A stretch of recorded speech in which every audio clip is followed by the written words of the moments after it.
setelah mempelajari sedulur papat limo pancer dari manusia, sekarang kita berubah ke jagat agung atau jagat ageng.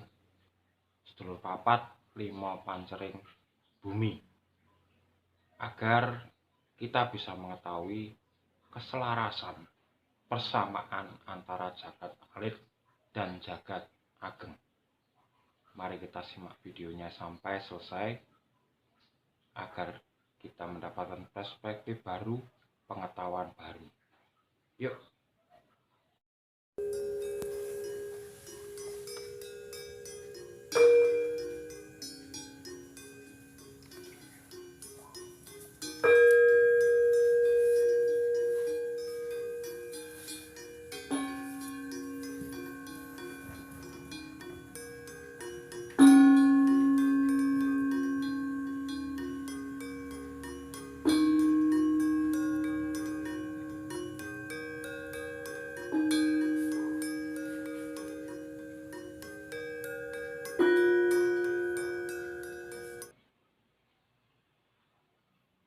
Kulon nuwun sedulur semua, sugeng pepanggihan malih kalian kula Tubagus Purnama.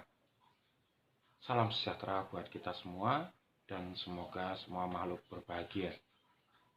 Sedulur, setelah kita mempelajari tentang sedulur papat limo pancer manusia,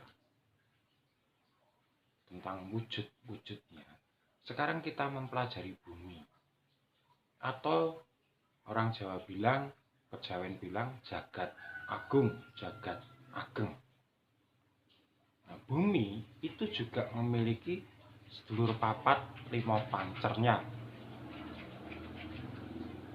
sehingga bumi akan terus berusaha mencapai keseimbangan untuk menyelaraskan sedulur papat limo pancernya, seperti manusia juga harus menyelaraskan, mengontrol sedulur papat limo pancering manusia.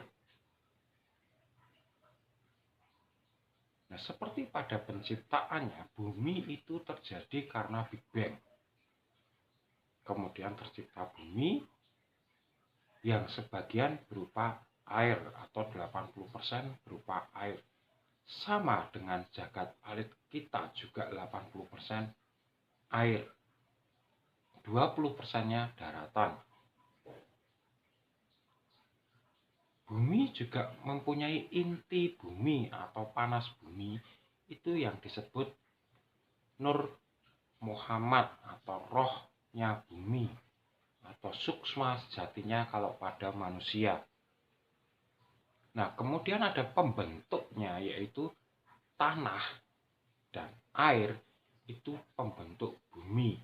Sama, itu seperti raga manusia. Kemudian yang terpisah dari bumi adalah angin.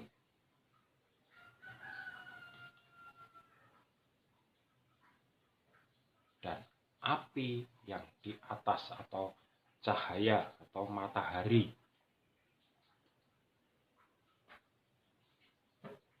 Nah, kalau sudah kita merambah ke sini, itu matahari itu ibaratnya sang ilahi, cahaya ilahi, suksmo sejati. Kemudian inti bumi menjadi suksmo sariro atau sukma kita, atau jiwa kita, atau nyawa kita, apapun sebutannya. Sekarang kita belajar secara modern.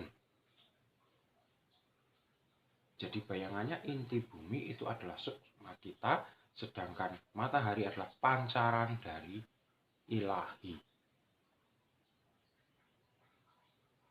Nah, sama, sedulur papatnya bumi ini yang menyatu adalah air dan tanah, pembentuk raga. Sedangkan api itu di luar, angin juga di luar. Nah, itulah sedulur papat limo pancernya bumi yang selalu harus selaras, seimbang. Kalau salah satunya itu terjadi ketidakseimbangan, maka yang ada hanya bencana. Dan bencana itu kalau semakin besar bencananya, maka disebut kiamat. Sudah bijakkah kita manusia untuk menyelaraskan sedulur papat lima pancernya bumi? Sudah bijakkah kita untuk melakukan penyelarasan? Sedangkan kepada tubuh kita sendiri, kita masih menyepelekan. Sebagai contoh, tanah atau ibu pertiwi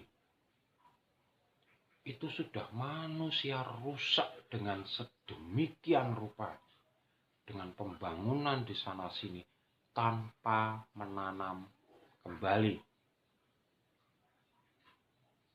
Pertambangan itu tetap merusak apapun yang terjadi. Tambang yang sudah terbengkalai tidak dibenahi kembali, tidak direboisasi kembali.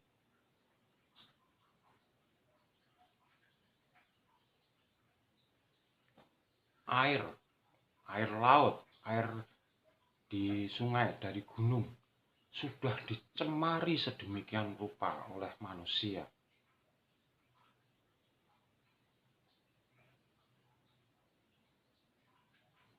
Angin atau udara sudah dicemari oleh manusia dengan berbagai suara bising kendaraan, suara bising dari rumah ke rumah perkotaan.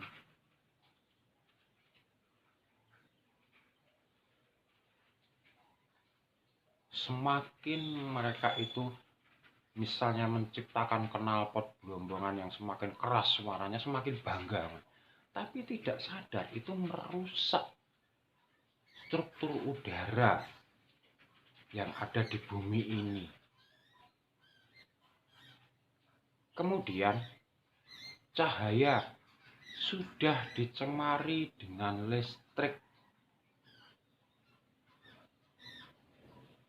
Malam seharusnya bumi itu beristirahat, dipenuhi dengan banyak listrik sehingga manusia itu tidak terima dengan gelapnya malam, atau manusia itu cenderung penakut seperti yang saya bilang di video sebelumnya. Bahkan sekarang kalau tanpa listrik 1 jam manusia sudah ributnya minta ampun. Padahal itu pencemaran. Ya, jadi jangan salahkan ketika nanti manusia itu justru mempercepat proses kiamat sendiri. Karena kerusakan-kerusakan tadi. Disadari atau tidak, kerusakan itu yang menyebabkan 80% penyebab kerusakan struktur bumi atau sedulur papat lima pancernya bumi itu manusia sendiri. Sedangkan yang 20% adalah hukum alam. Hukum alam ini menyelaraskan, bukan merusak. Nah, kalau sudah 80% energi negatif, sedangkan 20%-nya positif, maka terjadi ketidakseimbangan. Dan kalau ini diteruskan, maka yang terjadi apa? Kiamat datang lebih cepat.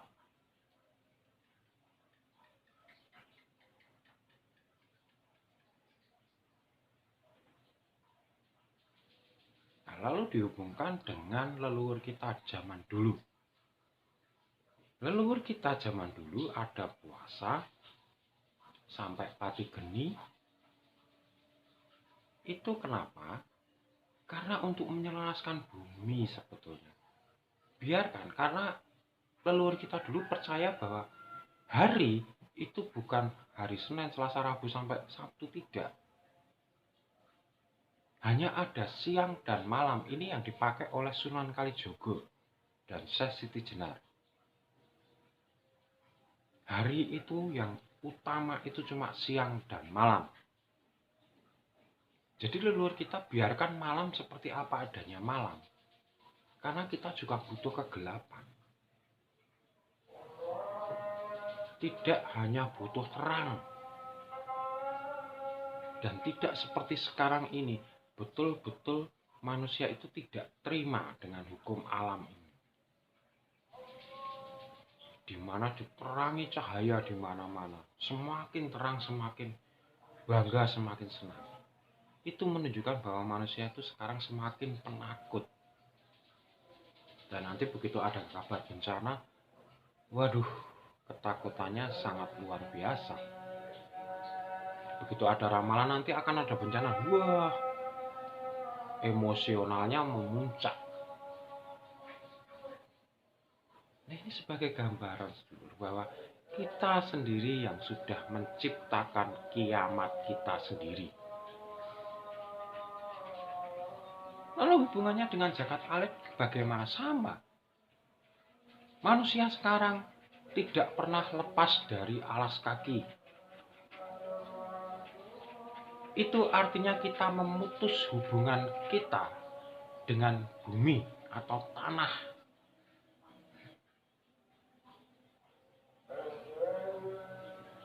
Kalau memutus hubungan dengan tanah, yang terjadi apa?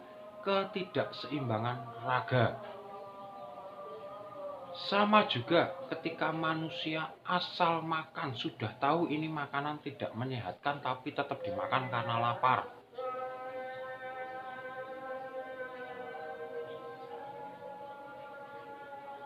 Sama juga manusia ketika berdoa melepaskan energi negatif ke alam sehingga merusak energi magnetik, elektromagnetik bumi. Kalau kita pernah melihat film Almighty, itu Tuhan atau bumi atau alam ini sudah terlalu bising dengan doa-doa manusia, permintaan-permintaan manusia yang segitu banyaknya dalam waktu yang bersamaan. Ini sebetulnya memunculkan gelombang elektromagnetik dan merusak energi bumi. Maka dari itu sekarang ini elektromagnetik bumi pun bergeser, mulai pelan-pelan bergeser.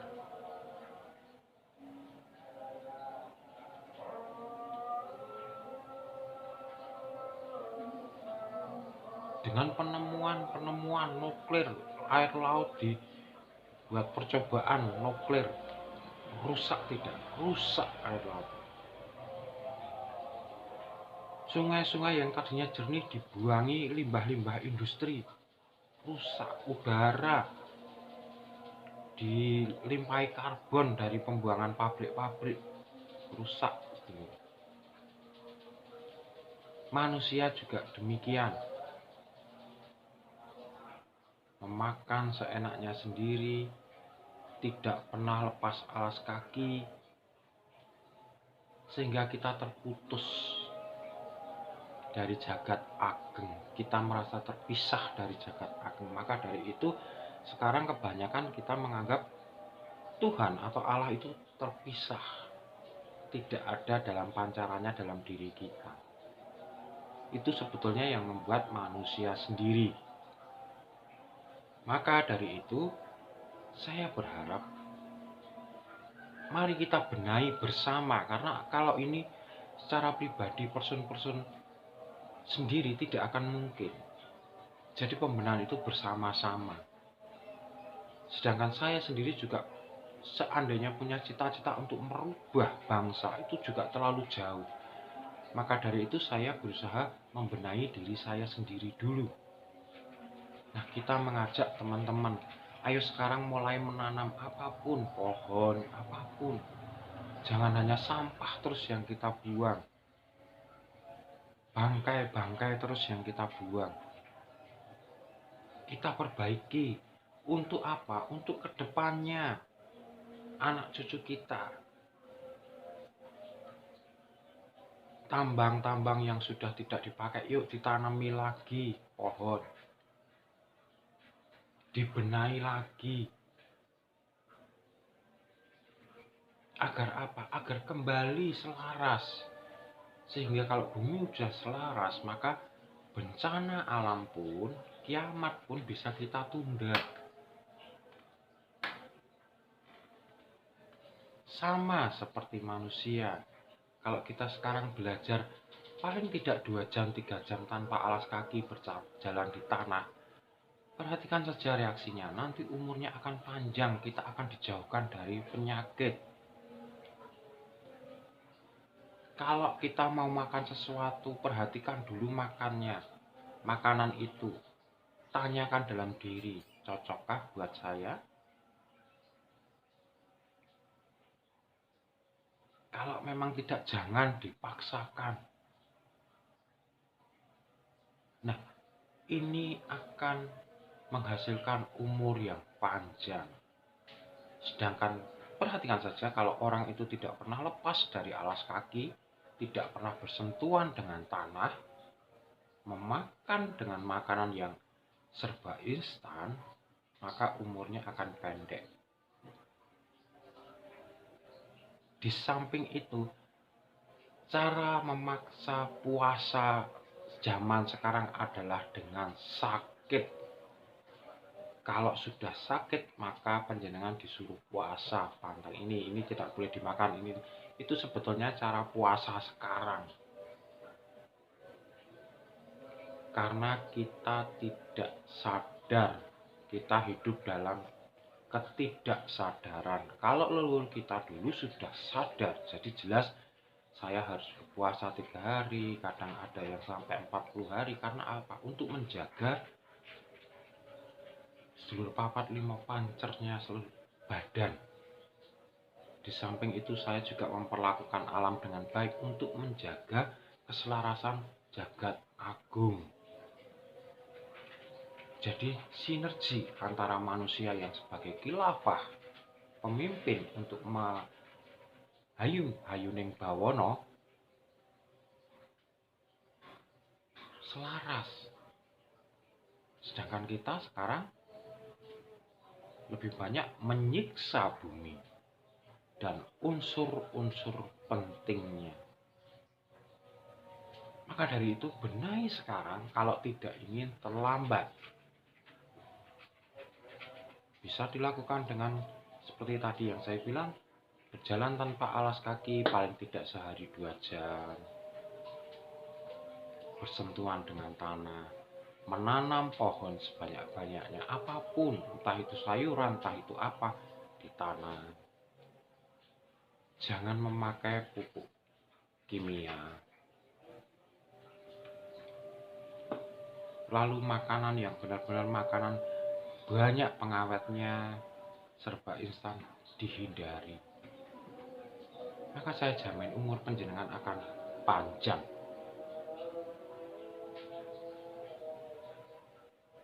Demikian sedulur, semoga bermanfaat. Kalau ada salah kata saya mohon maaf yang sebesar-besarnya. Dan akhir kata saya mengucapkan rahayu, rahayu, rahayu. Matur nuwun.